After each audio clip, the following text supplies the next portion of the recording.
تلك الدار الآخرة نجعلها للذين لا يريدون علوا في الأرض ولا فسادا والعاقبة للمتقين. Bismillahirrahmanirrahim.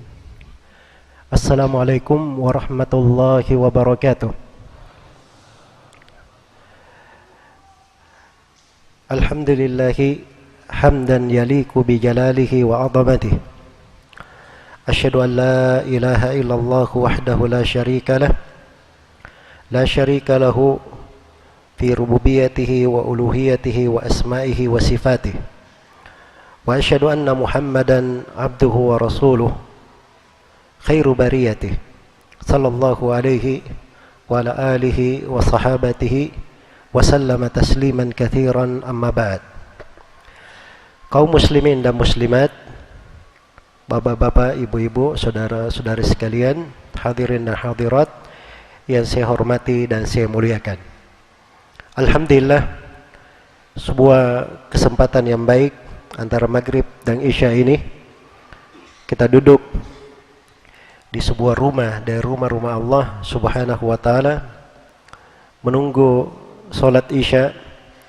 Semoga Allah Subhanahu wa taala menjadikan pertemuan kita ini sebagai pertemuan yang membawa kebaikan dan keberkahan untuk kita semua di dunia dan di akhirat, sebagai sebab yang mengangkat derajat kita dan menggugurkan dosa-dosa kita.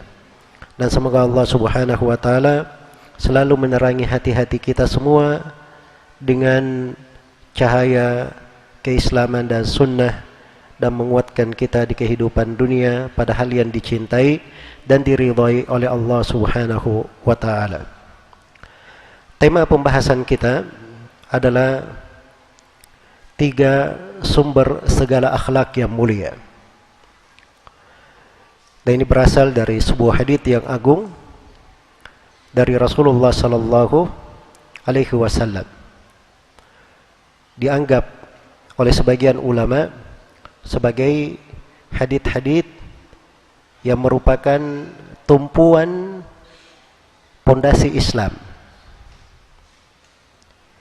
Haditsnya diriwayatkan oleh Al-Imam At-Tirmidzi rahimahullah di dalam kitab Al-Jami' dari 2 orang sahabat, dari Abu Dar Jundub bin Junadah radhiyallahu anhu Al-Ghifari, dan dari Mu'adz bin Jabal radhiyallahu anhu. Keduanya meriwayatkan dari Nabi sallallahu alaihi wasallam bahwa Rasulullah sallallahu alaihi wasallam bersabda, "Ittaqillaha haitsu ma kunta wa atbi'is sayyi'atal hasanata tamhuha wa khaliqin nas bi khuluqin hasan." Rasulullah bersabda, bertakwalah engkau kepada Allah dimanapun engkau berada. Ikutilah perbuatan kejelekan dengan melakukan perbuatan kebaikan, niscaya kebaikan itu akan menghapus kejelekan. Dan berinteraksilah dengan manusia, bergaullah dengan mereka dengan akhlak yang baik. Ini hadits ada 3 hal di dalamnya. Kelihatannya ringkas, tapi hadits ini mengumpulkan pondasi akhlak yang mulia. Dan hadits ini mengumpulkan seluruh hak-hak yang wajib kita tunaikan. Di dalamnya ada hal yang terkait dengan hak Allah Subhanahu wa taala. Dan ini adalah akhlak yang paling besar. Ini adalah akhlak yang paling besar. Bagaimana kita menunaikan hak-hak Allah Subhanahu wa taala. Kemudian yang kedua, ada hak-hak yang terkait dengan sesama manusia. Itu 2. Adapun yang terkait dengan hak Allah itu di potongan hadits yang pertama. Ittaqillaha haitsu ma kunta. Bertakwalah engkau kepada Allah dimanapun engkau berada. Adapun yang terkait dengan hak kaum mukminin, maka ada dibagi di sini menjadi dua. Ada akhlak terkait dengan diri sendiri, dan ada akhlak terkait dengan orang lain. Yang terkait dengan diri sendiri itu adalah sabda Nabi sallallahu alaihi wasallam, wa atbi'is sayyi'atal hasanah. Kalau ada yang berbuat kejelekan atau dia berbuat kejelekan, maka ikuti dengan perbuatan baik. Perbuatan baik ini akan menghapuskan kejelekan. Dan yang terkait dengan hak kaum mukminin, bergaullah dengan mereka bersama atau berupa akhlak yang mulia. Jadi hadits ini mengandung 3 hal yang di dalamnya semuanya menunjukkan akhlak yang mulia yang dibawa oleh Rasulullah sallallahu alaihi wasallam. Allah telah mensifatkan nabinya di dalam Al-Qur'an, wa innaka la'ala khuluqin 'azim. Sesungguhnya engkau Nabi Muhammad benar-benar berada di atas akhlak yang mulia, akhlak yang agung. Dan di dalam hadits Aisyah yang diriwayatkan oleh Al-Bukhari dan Muslim, Rasulullah sallallahu alaihi wasallam bersabda, "Innama bu'ittu liutammima makarimal akhlaq." Sesungguhnya saya diutus untuk menyempurnakan akhlak yang mulia. Untuk menyempurnakan akhlak yang mulia.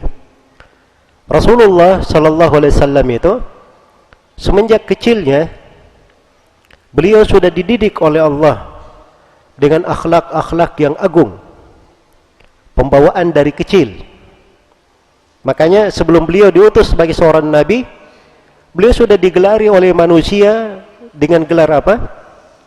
Al-Amin, orang yang terpercaya. Ini akhlak mulia pembawaan beliau.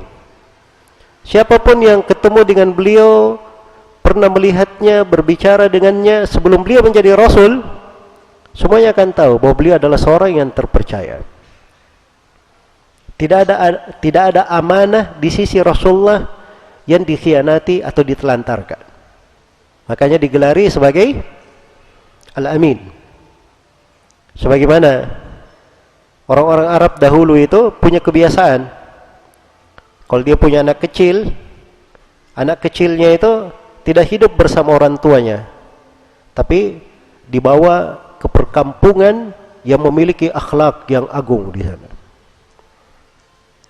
Jadi dibawa ke perkampungan. Sungguhnya engkau Nabi Muhammad benar-benar berada di atas akhlak yang mulia, akhlak yang agung. Iya. Karena itu tidak mungkin Nabi sallallahu alaihi wasallam punya akhlak yang jelek. Walaupun hal tersebut semasa kecilnya sebelum beliau diutus sebagai seorang rasul. Bersamaan dengan akhlak yang mulia ini, Allah Subhanahu wa taala menambah beliau dengan akhlak-akhlak yang lain, sehingga sempurnalah akhlak itu dibawa oleh Rasulullah sallallahu alaihi wasallam. Maka jadilah beliau manusia yang paling baik akhlaknya di antara seluruh makhluk yang pernah menginjak bumi ini. Dan itu termasuk keistimewaan kita umat Islam di dalam hal ini. Karena akhlak yang mulia itu, siapa yang bersifat dengannya, itu adalah pintu kebaikan yang sangat besar sekali. Karena itu datang di dalam hadits yang diriwayatkan oleh Imam Muslim dari sahabat An-Nawas bin Sim'an radhiyallahu anhuma, Rasulullah sallallahu alaihi wasallam bersabda, "Al-birru husnul khuluq." Kebaikan itu semuanya di dalam akhlak yang mulia. Jadi kebaikan, kalau bertanya kebaikan, semuanya berada di mana? Di dalam akhlak yang mulia. Kalau ingin kebajikan, apa saja, cari akhlak yang mulia. Iya. Itulah akhlak terkait dengan Allah, akhlak terkait dengan diri sendiri, akhlak terkait dengan sesama manusia. Semuanya diatur. Dan di dalam hadits yang lain Rasulullah sallallahu alaihi wasallam menyebutkan bahwa seorang hamba diangkat derajatnya oleh Allah, diberi dari keutamaan itu melebihi orang yang biasa salat dan orang yang biasa salat malam dan berpuasa di siang hari dengan akhlak yang mulia. Iya. Sampai melebihi dari derajat itu. Makanya jangan menyangka bahwa kebaikan kita mau memperbanyak amalan, memperbanyak ketaatan. Bagaimana caranya? Saya banyak sholat malam. Kita lakukan sholat sunnah semuanya. Saya banyak melakukan puasa sunnah. Betul, itu amalan ketaatan.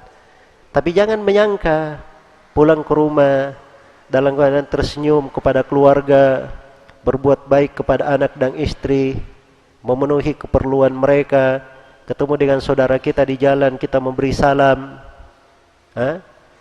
tersenyum dengan saudara, berbuat baik kepada tetangga, menyambung silaturahmi. Jangan dianggap bahwa akhlak-akhlak yang seperti ini bukan lahan ketaatan.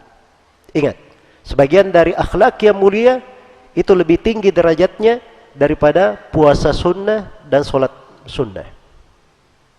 Dengan akhlak yang mulia tersebut, bahkan di timbangan akhlak yang mulia itu lebih berat di timbangan Allah Subhanahu wa ta'ala dari sejumlah amalan. Kalau kita berbicara tentang timbangan-timbangan kebaikan, amalan-amalan kita, iya, dan itulah yang harusnya selalu kita pikirkan. Kita ini akan kembali kepada Allah, akan datang nanti hari hisab, akan ditimbang antara kebaikan dan kejelekan kita. Kalau timbangan kita ringan, apa yang kita harapkan? Makanya subhanallah dibukakan untuk kita pintu-pintu ketaatan, pintu-pintu ibadah di dalam akhlak yang mulia ini. Karena itu perhatikan 3 wasiat Nabi sallallahu alaihi wasallam di sini. Ringkas, tetapi mencakup segala hal yang bisa membawa kebahagiaan seorang hamba. Yang pertama, Rasulullah sallallahu alaihi wasallam bersabda, "Ittaqillaha haitsu ma kunta." Bertakwalah engkau kepada Allah dimanapun engkau berada. Apa itu takwa? Ini kalimat sering kita dengarkan. Apa itu takwa? Takwa dari kata al-wiqayah. Dari kata al-wiqayah, artinya pemisah yang menghalangi. Dengan takwa itu seakan-akan seseorang membuat antara dirinya dan api neraka ada pemisah yang memisahkan. Dengan takwa seakan-akan antara dirinya dan kemurkaan Allah ada penghalang yang menjauhkan antara keduanya. Itulah yang disebut dengan takwa. Di dalam mendefinisikan takwa,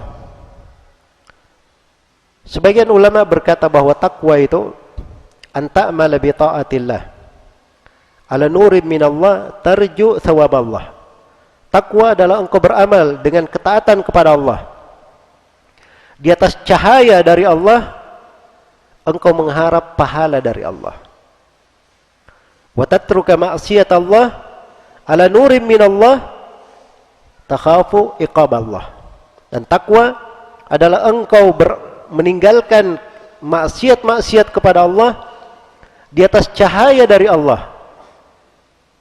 Engkau tinggalkan maksiat karena takut kepada Allah. Apa maksudnya di atas cahaya dari Allah? Maksudnya sesuai dengan tuntunan Allah Subhanahu wa ta'ala.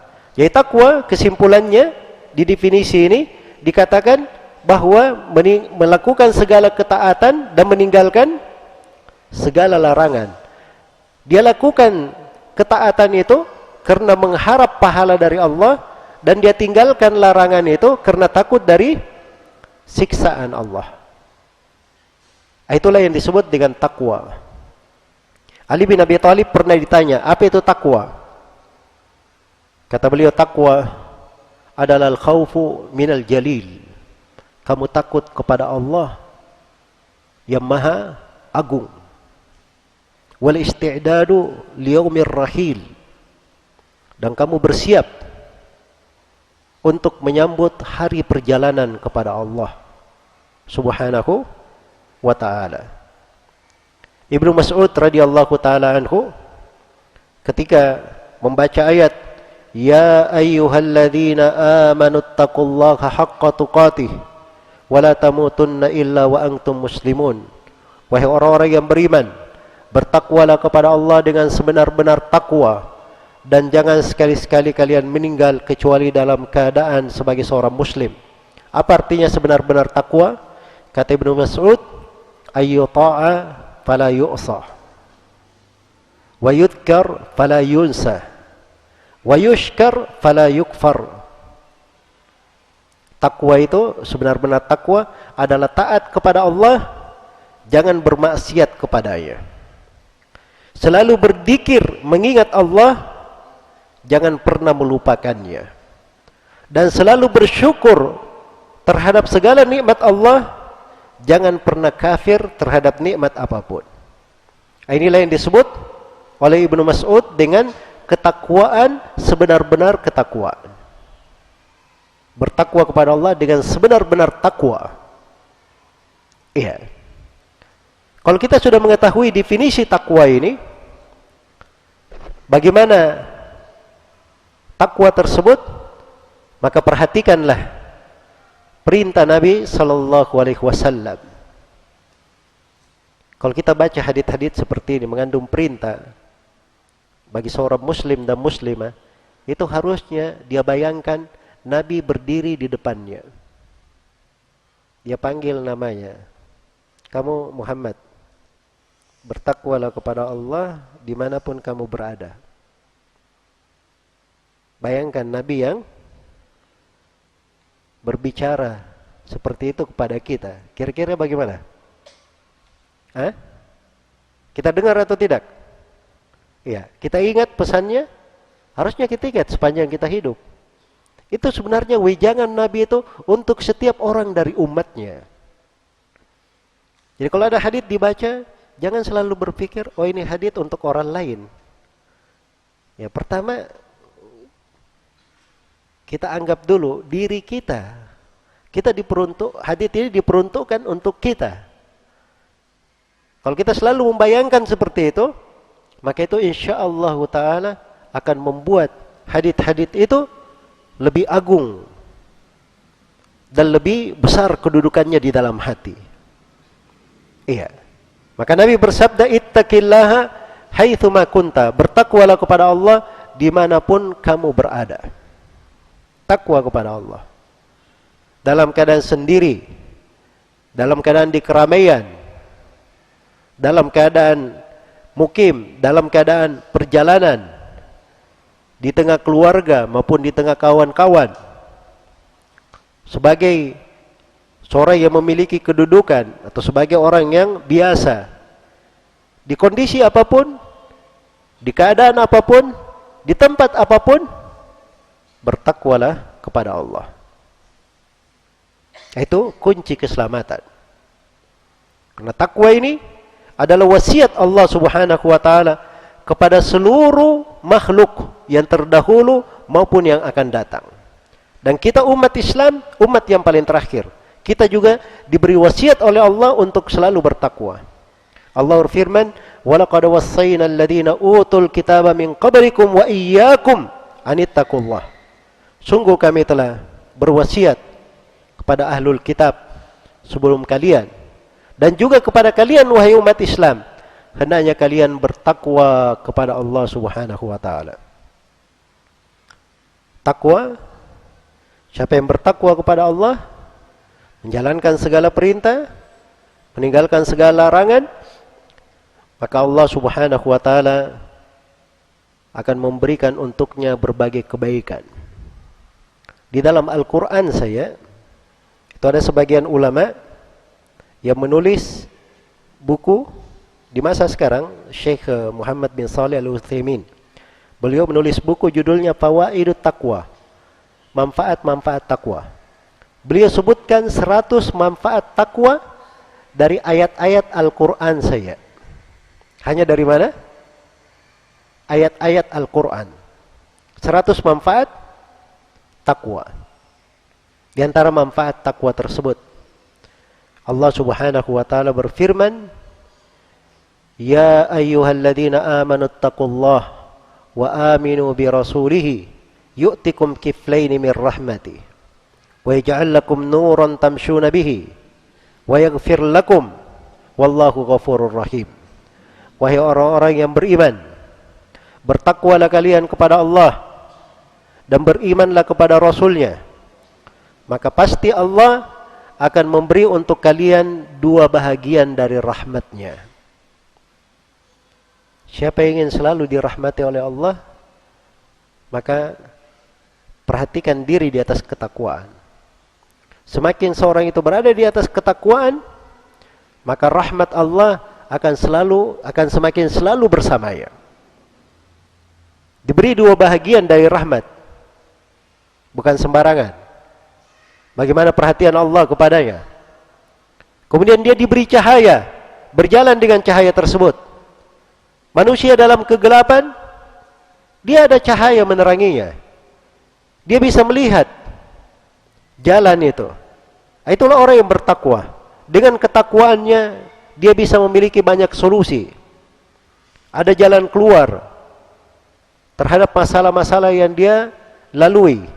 Karena itu di ayat yang lain, Allah Subhanahu wa taala berfirman, "Wa may yattaqillaha yaj'al lahu makhraja wa yarzuqhu min haitsu la yahtasib." Barang siapa yang bertakwa kepada Allah, maka Allah akan adakan untuknya jalan keluar dan dia akan diberi rezeki dari arah yang tidak pernah dia sangka. Iya. Takwa itu cahaya.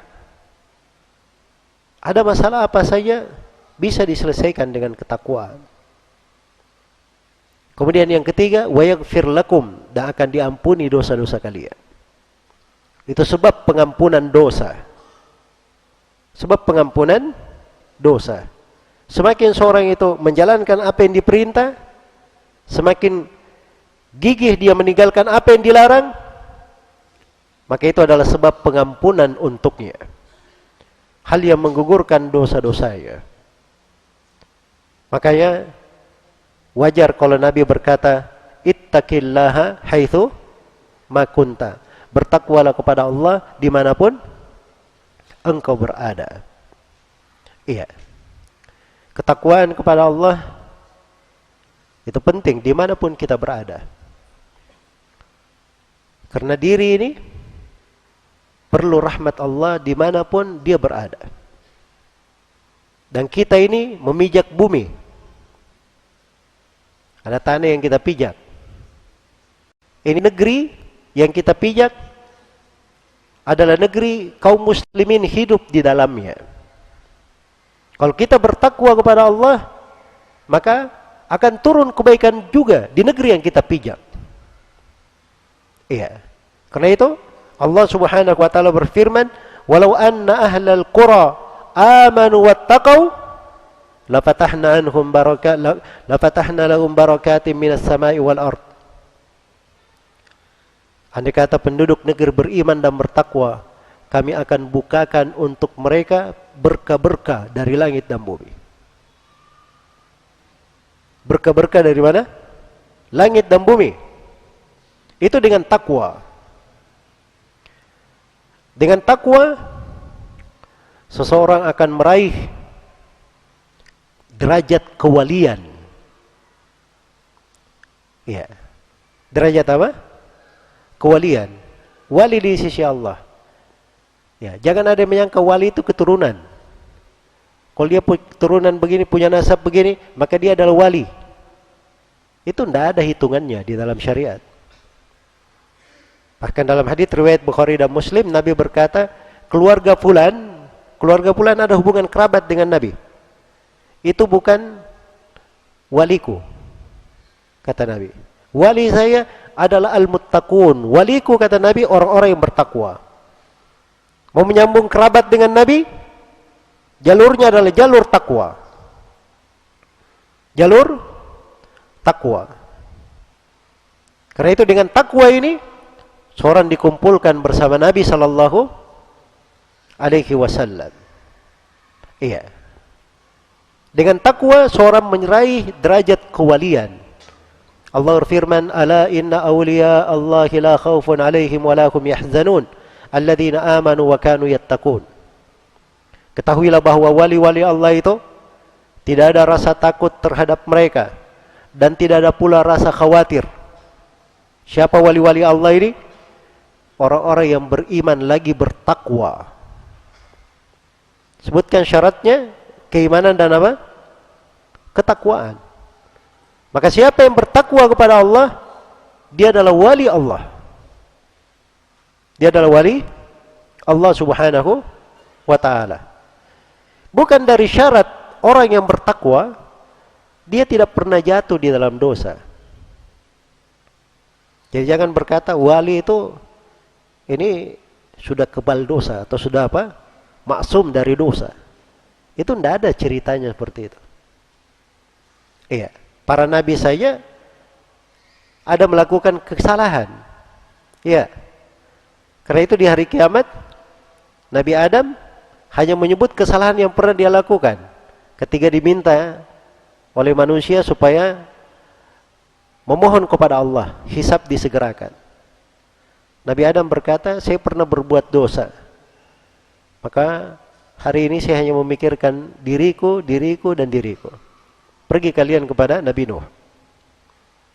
Jelas ya? Baik. Apalagi manusia. Kita, orang yang berbuat dosa siang dan malam. Banyak kekeliruan dan kesalahan. Iya. Karena itu, wali-wali itu bukan dari syaratnya dia tidak pernah jatuh di dalam dosa. Tapi wali itu adalah siapa yang kalau dia jatuh di dalam dosa, dia segera bertobat kepada Allah subhanahu wa ta'ala. Dan tobat itu pintu ibadah yang lain, bentuk dari ketakwaan juga. Karena itu dalam Al-Quran Allah berfirman, innal ladzina taqaw idza massahum ta'ifun minasyaitani tadakkaru fa idza hum mubsirun. Sungguhnya orang-orang yang bertakwa, kalau mereka kena gangguan syaitan, akhirnya jatuh dalam dosa, jatuh dalam kekeliruan, mereka segera mengingat. Itu keistimewaan takwanya. Ya, walladzina idza fa'alu fahishatan aw dhalamu anfusahum dzakarullaha fastaghfaru lidunubihim wa lam yusirru ala ma fa'alu wa may yaghfiru dzunuba illa Allah wa lam yusirru ala ma fa'alu wa hum ya'lamun. Orang yang beriman itu apabila dia melakukan kekejian atau menzalimi diri mereka, mereka segera mengingat Allah, lalu segera beristighfar. Itu orang yang bertakwa. Kalau diganggu oleh syaitan, dia segera mengingat. Nah, begitu dia mengingat, faidahum mubsirun. Itu yang membedakan. Ketakwaan itu ketika dia jatuh dalam kekeliruan, setelahnya membuat dia semakin tajam pandangannya. Oh, saya sudah pernah jatuh di sini, di lubang ini. Syaitan pernah menjerat saya di sini. Saya nggak mau jatuh di sini lagi. Itu sifatnya orang yang bertakwa. Karena itu dalam hadits riwayat Bukhari dan Muslim, Rasulullah sallallahu alaihi wasallam bersabda, "La yuldagul mu'min bi juhrin wahidin marratain." Seorang mukmin itu tidaklah terjatuh di dalam lubang binatang buas sebanyak 2 kali. 1 kali saja. Sudah pernah lewat sebuah jalan, ada lubang binatang buas di situ. Nah, dia sudah tahu ini ada lubang di situ. Dia hati-hati. Itu ketakwaan. Iya. Dan bagaimana indahnya takwa tersebut. Dengan takwa itu seseorang bisa membedakan antara yang hak dan yang batil. Dengan takwa itu dia akan membuat hidupnya semakin nikmat.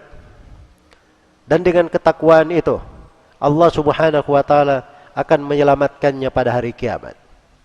Ingat, ada sumpah Allah subhanahu wa ta'ala. Sumpah ini berlaku untuk semuanya. Berlaku untuk seluruh makhluk, termasuk para nabi dan para rasul. Allah bersumpah Wa in minkum illa wariduha kana ala rabbika hatman maqdiya. Tidak ada seorang pun di antara kalian kecuali akan mendatangi neraka jahanam.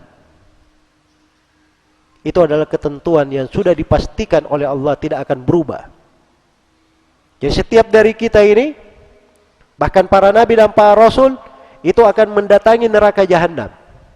Mendatangi untuk apa? Iya. Di neraka jahanam itu, di punggungnya dihamparkan jembatan. Dihamparkan jembatan, as-sirat. Jembatannya ini lebih tajam dari pedang, lebih halus dari rambut, sangat licin. Di tengahnya ada rintangan-rintangan seperti jangkar-jangkar yang menyambar itu. Ya, yang lolos setelahnya adalah sorga. Yang melewati jembatan setelahnya adalah sorga. Yang tidak melewatinya, di bawahnya adalah neraka jahanam. Jadi yang mau ke sorga semuanya lewat neraka. Itu sumpah dari Allah Subhanahu wa ta'ala. Mungkin muncul pertanyaan, loh, kenapa penduduk sorga melihat neraka juga? Jawabannya itu kesempurnaan nikmat namanya. Jelas ya? Jadi sudah pernah lihat neraka, setelah masuk surga betul-betul dia bersyukur kepada Allah. Ya Allah, Engkau telah selamatkan saya dari neraka yang sangat dahsyat itu. Dan saya sudah dimuliakan dengan surga. Jadi nikmatnya menjadi apa? Kesyukurannya semakin bertambah. Iya. Sumpah Allah, semuanya akan mendatangi jembatan yang dihamparkan di atas neraka. Siapa yang selamat? Allah terangkan di kelanjutan ayat. Tsumma nunajjil ladzina taqaw. Kemudian kami akan selamatkan orang yang bertakwa. Cuma satu yang selamat. Orang yang bertakwa saja. Yang tidak memiliki ketakwaan, tidak masuk di dalam golongan orang yang bertakwa, adalah golongan yang kedua. Wa nadharud dhalimina fiha jithiya. Dan kami akan biarkan orang-orang yang zalim jatuh di dalam neraka itu dalam keadaan berlutut. Waliyadzubillah. Baik, berbicara tentang keutamaan takwa, ini banyak sekali. Dan takwa yang paling pokok kepada Allah, akhlak kita kepada Allah, dan itu adalah hak Allah terhadap setiap hamba. Haqqullahi 'alal ibad an ta'buduhu wa la tusyriku bihi syai'a. Hak Allah terhadap hamba-hamba adalah kalian beribadah hanya kepada Allah dan jangan mempersekutukan Allah dengan sesuatu apapun. Itu namanya harga mati. Tidak berubah. Hak Allah. Siapa yang berbuat kesyirikan sedikit saja, maka dia menjadi penghuni neraka kekal di dalamnya. Innahu may yusyrik billah faqad harramallahu alaihi al-jannah wa ma'wahu an-nar wa ma lidh-dhalimin min ansar. Barang siapa yang berbuat kesyirikan kepada Allah, maka Allah telah haramkan untuknya surga, tempat tinggalnya adalah neraka, dan tidak ada penolong bagi orang-orang yang zalim. Karena itu ada yang masuk neraka gara-gara seekor lalat. Iya. Lewat satu kampung, ada dua orang lewat satu kampung. Kampung ini punya berhala. Boleh lewat kalau ada kurban untuk berhalanya. Orang yang bertauhid lewat. Dia berkata, penduduk kampung bilang harus berkurban. Kata orang yang bertauhid, saya tidak punya duit dan saya tidak akan berkurban menyembelih untuk siapapun kecuali hanya untuk Allah.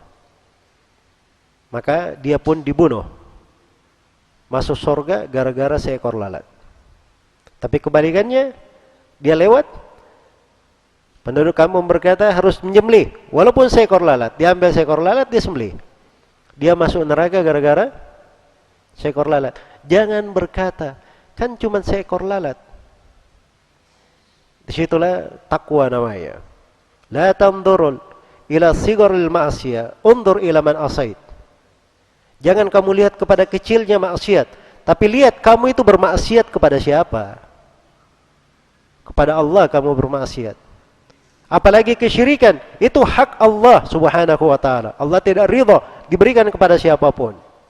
Makanya kalau ada yang berdoa kepada Nabi sekalipun, dia datang ke Medina, terus dia berdoa, ya Rasulullah, mudahkan saya di urusan kehidupan dunia saya. Maka itu musyrik, keluar dari Islam, kekal di neraka.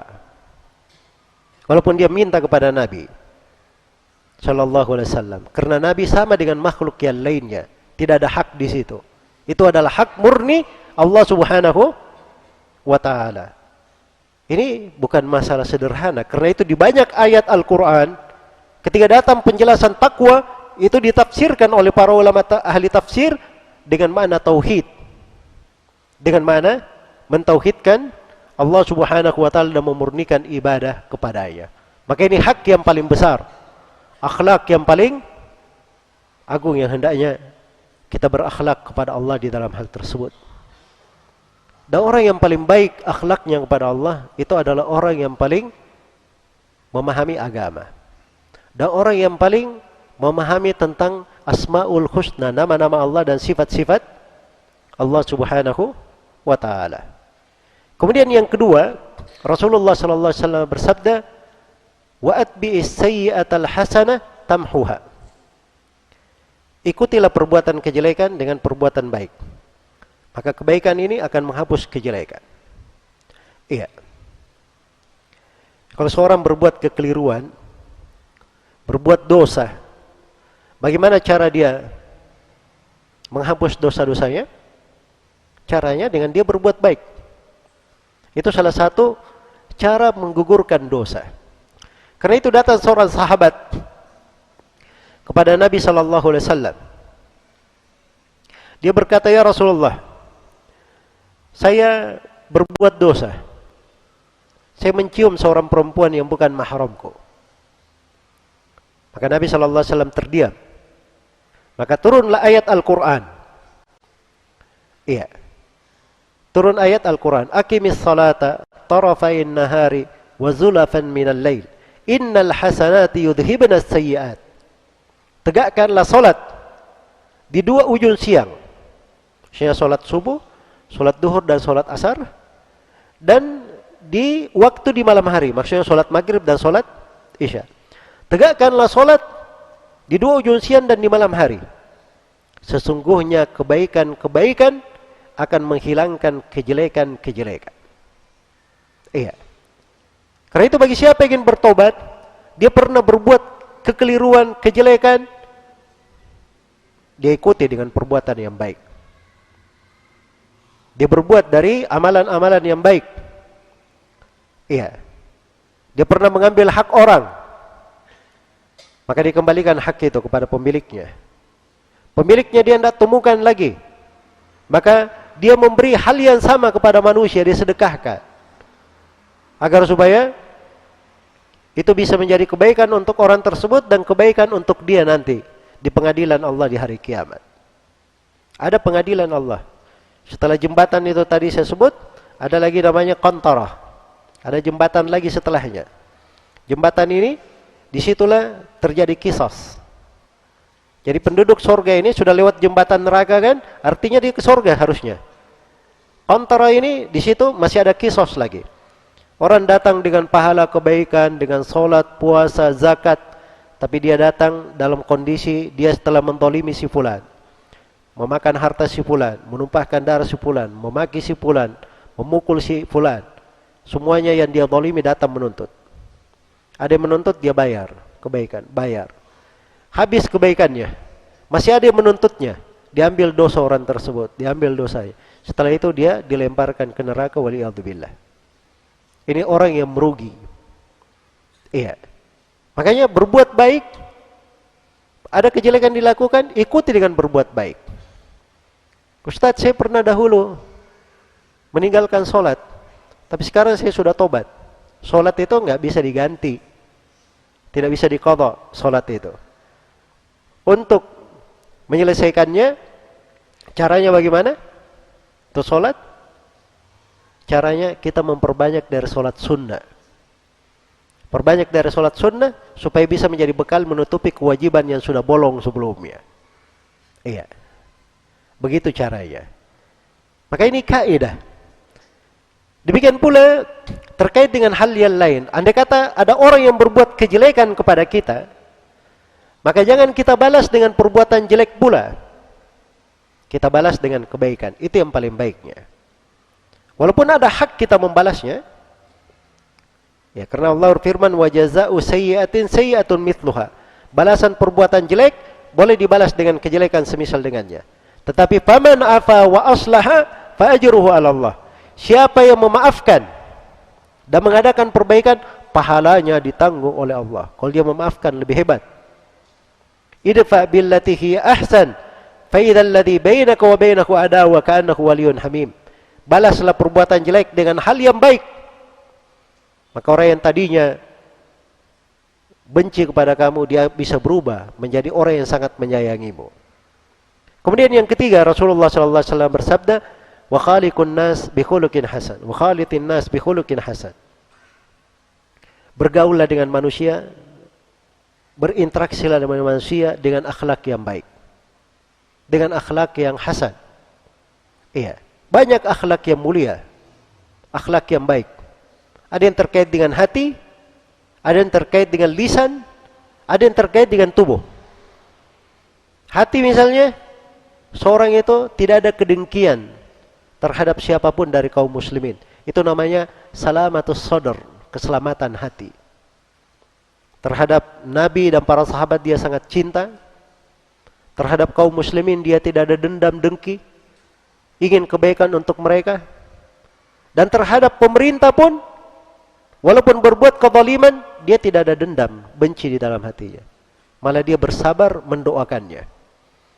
Dan itulah sifatnya orang-orang yang bersih hatinya. Karena Rasulullah sallallahu alaihi wasallam bersabda dalam sejumlah hadits yang sahih, beliau berkata, "Thalathun la yagillu alaihinna qarbun mri'in muslim." Ada 3 perkara yang hati seorang muslim itu tidak akan membawa kedengkian dengan 3 perkara ini. Jadi kalau 3 perkara ini ada pada dia, hatinya itu bersih, tidak ada dengkinya. Apa 3 perkara ini? Kata Nabi, ikhlasul amalu lillah. Yang pertama, mengikhlaskan amalan untuk Allah. Yang kedua, ta'atu wulatil umur, taat kepada para pemerintah. Dan yang ketiga, luzum jamaatil muslimin, komitmen bersama, kebersamaan kaum muslimin. Kita umat Islam ini dalam sebuah negara, dipimpin oleh kepala negara, itu namanya kita berjamaah. Kita berjamaah di hukum syariat. Kalau kita komitmen dengan jamaah, tidak keluar dari jamaah, maka itu tanda bersihnya hati. Iya.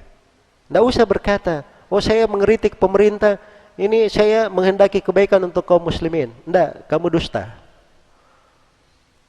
Karena Rasulullah sudah kabarkan, hati yang tidak ada kedengkian, caranya seperti itu. Iya. Dia pasti taat kepada pemerintah, dan dia pasti apa? Komitmen di dalam kebersamaan kaum muslimin, tidak ingin memecah belah.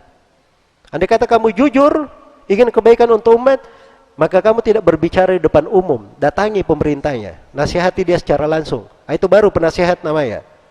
Orang yang menghendaki kebaikan, orang yang bagus hatinya. Maka akhlak yang mulia itu banyak sudutnya. Jangan seorang melihat dari akhlak dia pandai misalnya pada sholatnya, pada bentuk ibadahnya, tetapi lisannya adalah lisan yang membawa kebencian untuk manusia. Berucap kalimat-kalimat yang tidak layak diucapkan kepada manusia. Iya. Kadang seorang tidak berpikir. Ada suatu hikmah yang indah ya. Imam Ibnu Aqil Al-Hambali rahimahullah suatu hari dikritik karena beliau ketemu dengan pemerintah, salaman, lalu dia cium tangan pemerintah. Dia cium tangan pemerintah. Orang-orang berkata, kenapa mencium tangan pemerintah? Kata beliau, bagaimana pendapatmu? Kalau saya ketemu dengan orang tua saya, lalu saya cium tangannya, boleh atau tidak? Hah? Kira-kira gimana? Cium tangan orang tua bagus atau tidak? Bagus. Kata beliau, pemerintah ini jasanya terhadap saya lebih banyak daripada orang tua saya. Dia berjasa untuk saya, untuk kamu, dan untuk semua rakyat. Ya, siapa yang lebih berhak saya cium tangannya? Nah, itu akal sehat namanya. Orang yang punya hati bersih, ketulusan dan kebaikan untuk manusia. Makanya akhlak yang mulia itu sudutnya banyak. Kadang terkait dengan keselamatan hati, kadang terkait dengan lisan, dan kadang terkait dengan anggota tubuh. Terkait dengan anggota tubuh. Maka ini dari makna-makna yang hendaknya diperhatikan oleh setiap muslim dan muslimah. Dan ini adalah akhir dari pembahasan kita mengkaji 3 sumber akhlak yang mulia ini.